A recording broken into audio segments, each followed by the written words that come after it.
नमस्कार, मैं हूं आपके साथ पूर्णिमा मिश्रा।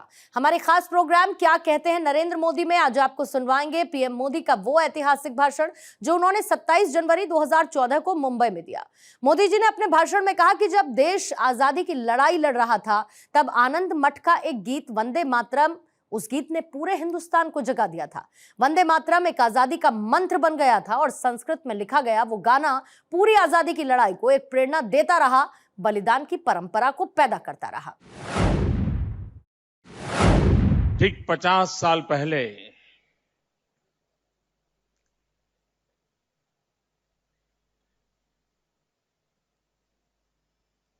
एक गीत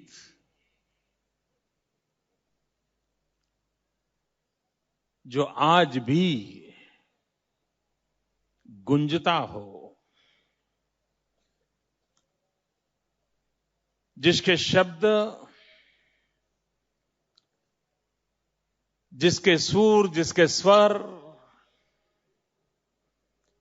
कोटि कोटि हिंदुस्तानियों की रगों में, दिलों में, दिमाग में जगह बना चुके हैं। जब देश आजादी की लड़ाई लड़ रहा था तब आनंद मठ का एक गीत वंदे मातरम, उस गीत ने पूरे हिंदुस्तान को जगा दिया था। वंदे मातरम एक आजादी का मंत्र बन गया था। फांसी के तख्त पर चढ़ना हो तब भी वंदे मातरम का मंत्र गूंजता था। आजादी के लिए जेल में सुबह होती थी तो वंदे मातरम के नारे से होती थी।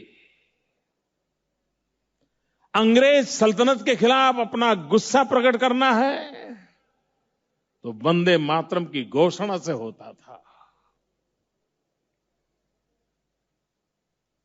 संस्कृत में लिखा गया वो गान पूरी आजादी की लड़त को एक ताकत देता रहा, प्रेरणा देता रहा, बलिदान की परंपरा पैदा करता रहा।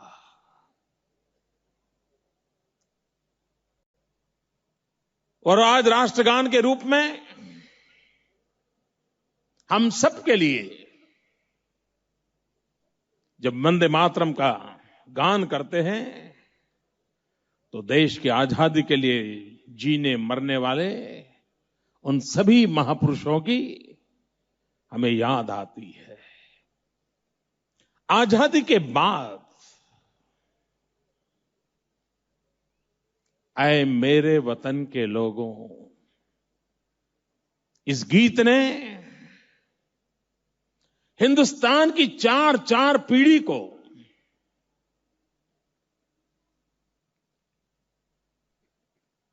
युद्ध क्या होता है, सेना क्या होती है, सेना के वीर सेनानी क्या होते हैं, सैनिक क्या होते हैं, हंसते हंसते अपना जान भारत मां के लिए लोग कैसे बलि दे देते हैं। एक गीत को जब उस भाव से सुनते हैं तो पूरी युद्ध की भूमि के वो दृश्य हमारे सामने आकृत हो जाते हैं। जो आज से 10 साल पहले पैदा हुआ होगा उसे भी वो प्रेरणा देते हैं। कभी कभी मुझे विचार आता है, अगर प्रदीप जी ने ये गीत लिखा न होता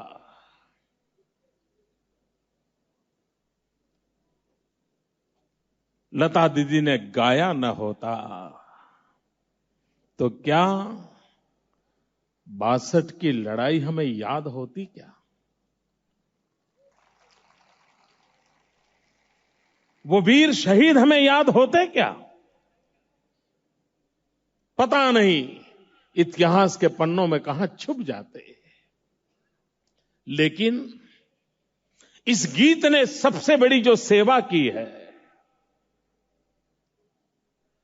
दीदी के स्वर ने उसमें जो जान भरी है, जिसके कारण सिर्फ वो गीत जिंदा है ऐसा नहीं, वो हर शहीद जिंदा है, वो हर वीर जिंदा है। और ये गीत, ये सुर, ये स्वर, ये शब्द कान तक सीमित नहीं रहते हैं, सिर्फ मन को प्रसन्न करते हैं ऐसा नहीं है, वे दिल को छू जाते हैं, दिल में एक दर्द पैदा करते हैं, कसक पैदा करते हैं। मां भारती के लिए अपनी भारत भक्ति अभिव्यक्ति के लिए वो माध्यम बन गए हैं। आज भी सेना के जवान को जब यूनिफॉर्म में देखते हैं, हिंदुस्तान के हर पीढ़ी के हर व्यक्ति को उसके प्रति गर्व का अनुभव होता है, हर एक के जीवन में होता है, कोई अपवाद नहीं होगा। मैं तो बहुत भाग्यशाली हूं, इतने बड़े योद्धाओं के बीच मुझे आज बैठने का सौभाग्य मिला है।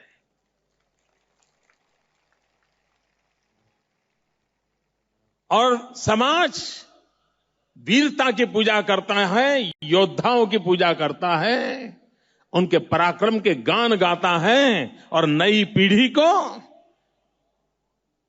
जीवन जीने के लिए तैयार करता है।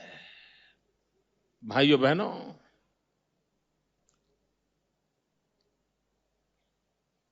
सेना के जवान को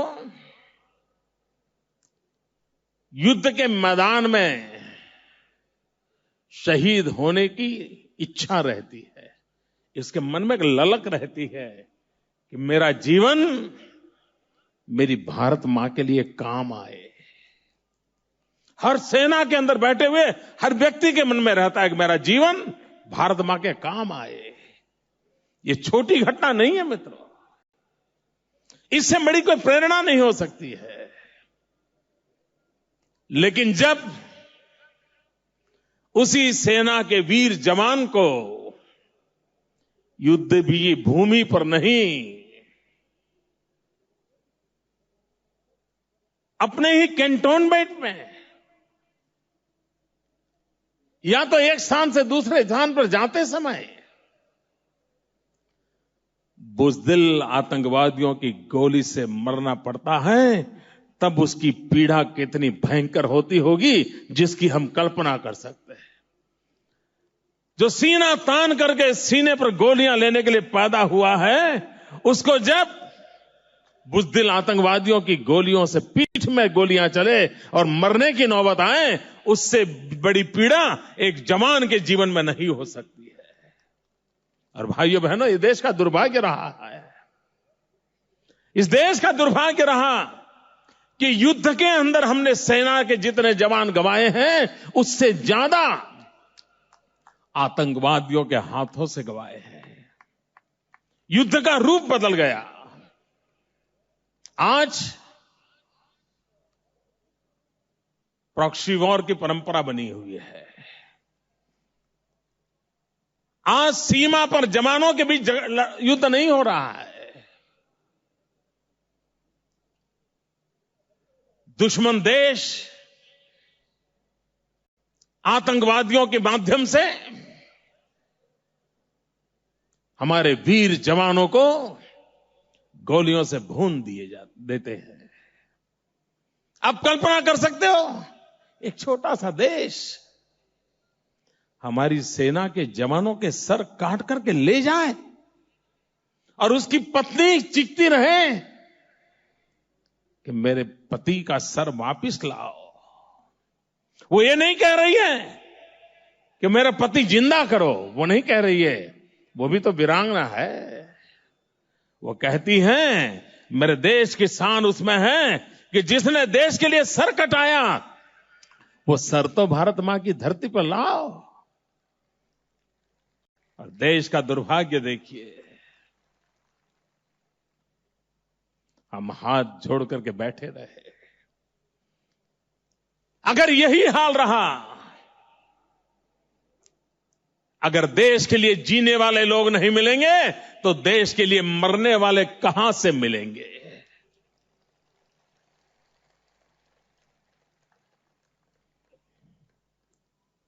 और इसलिए शासक का कर्तव्य होता है, सेना के जवान राष्ट्र की भुजाएं होती हैं, उसकी गरिमा, उसका सम्मान, उसका गौरव, वो राष्ट्र की रक्षा की गारंटी बनता है। और हमारे यहां तो मंत्र है, राष्ट्रयाम जागरयाम वयम। हमें अविरत रूप से जागरूक रहना होता है। भाइयों बहनों, दुनिया का कोई देश ऐसा नहीं होगा कि जहां पर अपने वीर शहीदों का वॉर मेमोरियल न हो। एक अकेले हम हिंदुस्तान के लोग हैं। इतने सारे युद्ध हुए, प्रॉक्सी वॉर हुई, हजारों जवान शहीद हुए, लेकिन हमारे देश के पास वॉर मेमोरियल नहीं है। भाइयों बहनों, मैं पूछना चाहता हूं मुंबई वासियों को, आज जब हम आए मेरे वतन के लोगों गीत की 50वें वर्ष की मना रहे हैं, पूज्य दीदी हमें आशीर्वाद देने आई है, तब मैं पूछना चाहता हूं, क्या हमारे देश में उत्तम प्रकार का वॉर मेमोरियल होना चाहिए कि नहीं होना चाहिए? वो बनना चाहिए कि नहीं बनना चाहिए? हर शहीद को याद करना चाहिए कि नहीं करना चाहिए? मुझे लगता है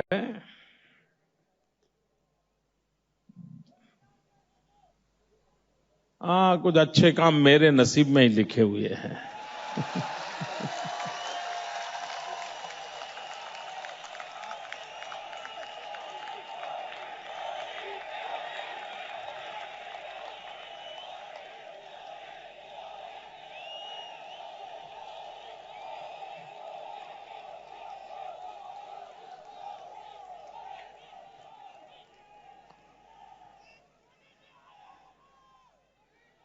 ये आवाज सिर्फ मुंबई की नहीं है, वॉर मेमोरियल की आवाज कश्मीर से कन्याकुमारी पूरे हिंदुस्तान की है।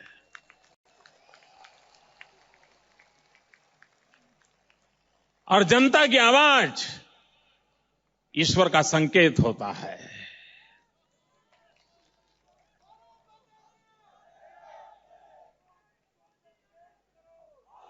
भाइयों बहनों,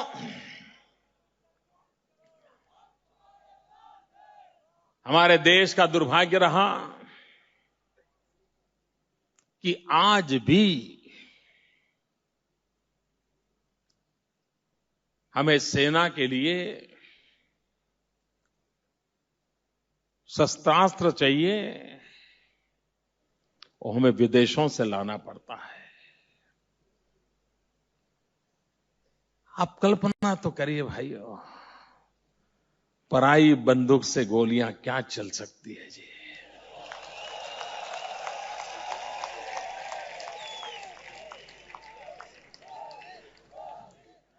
अगर मेरे हिंदुस्तान के किसी